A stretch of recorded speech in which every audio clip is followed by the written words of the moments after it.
to the one, from the one to the three. My dog stepped on a bee. I want to break free.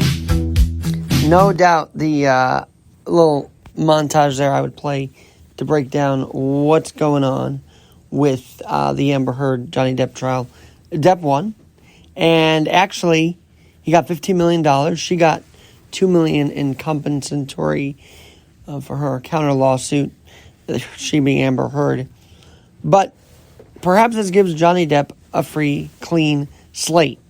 I know many will think both of them are crazy at the end of the day, and I don't blame them for feeling that way either. But we have a more interesting situation in New York State. They are about to pass the Clean Slate Bill, which, while the Clean Slate Initiative may say this does not cover homicides or cover, really heinous crimes, I'll tell you exactly what they say. The ineligibles are criminal homicide, murder, voluntary, involuntary, and the like. And yes, sex offenses are not allowed to get this Clean Slate Act, which seals the records of convictions of criminals that basically have committed misdemeanors, have ended their parole. Talk about parole.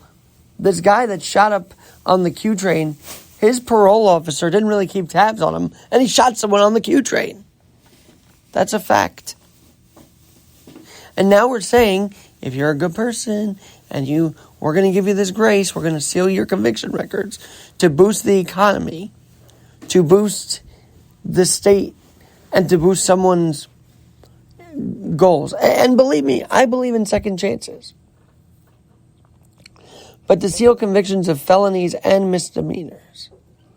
I thought part of the second chance was acknowledging that these people did have a past. I believe that's the value of a second chance, is knowing these people have had bad pasts and still accepting them to be a member of society after they've transformed, either in prison, through parole, or whatnot. To strike down, to seal the records, to hide them away, is not the answer. And the Assembly has a lot to think about before going along with the New York State Democratic-led Senate. You could make all the fact sheets in the world. You could say, yes, this is great because people won't be judged now. But a clean slate, to me, is you have everything piled up on you. And you are still forgiven by that company that takes a chance to hire you. And it also allows these people to feel free when they might have done some really bad things that happen to be labeled as a misdemeanor, like robbery. Stealing from a store is not something you should be proud of. The low-level marijuana possession, yes, those convictions should be wiped out. But I mean, if a company wants to hire someone that's stolen, that's done time for really bad crap, good on them for giving them that second chance.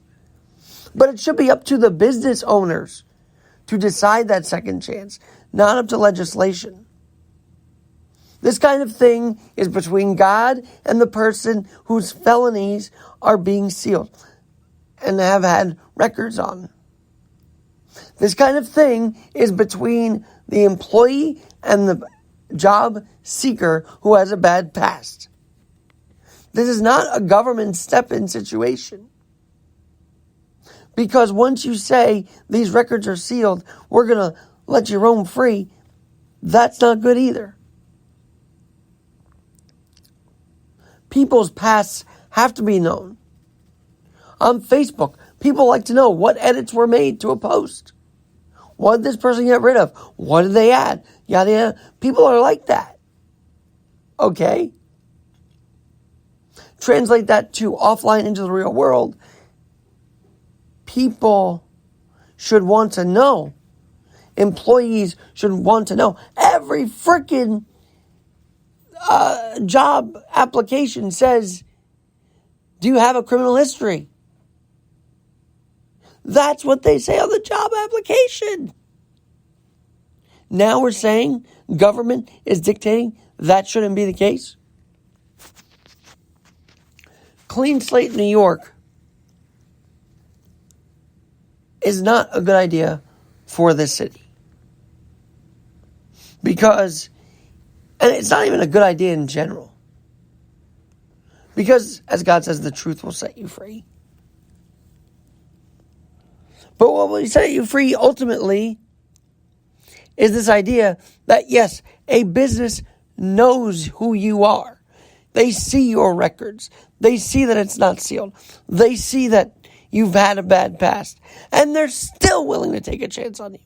That is a clean slate, better than hiding it. New York State government, you one-party controlled system. If it's anything to learn that one party in power is never good, just look at Albany. This is radical in the sense of it takes away a business's option, duty to see someone's criminal past.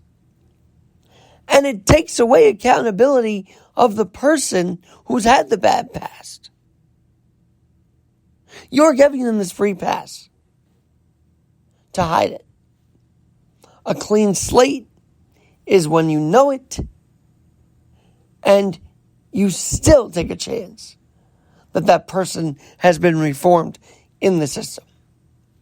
We always pray for reformation in the system. We always pray that people can, yes, in some ways come to God, but also can transform themselves from the person they were. And clean slate takes away that option. Clean slate New York takes away that ability to feel any kind of pain from the pain they've caused. So let's let the records show, right? As Frank Sinatra says, let the records show. And then see what the business does. Because if the business can't handle someone's past, that shouldn't be government to say, no, you have to handle that fast.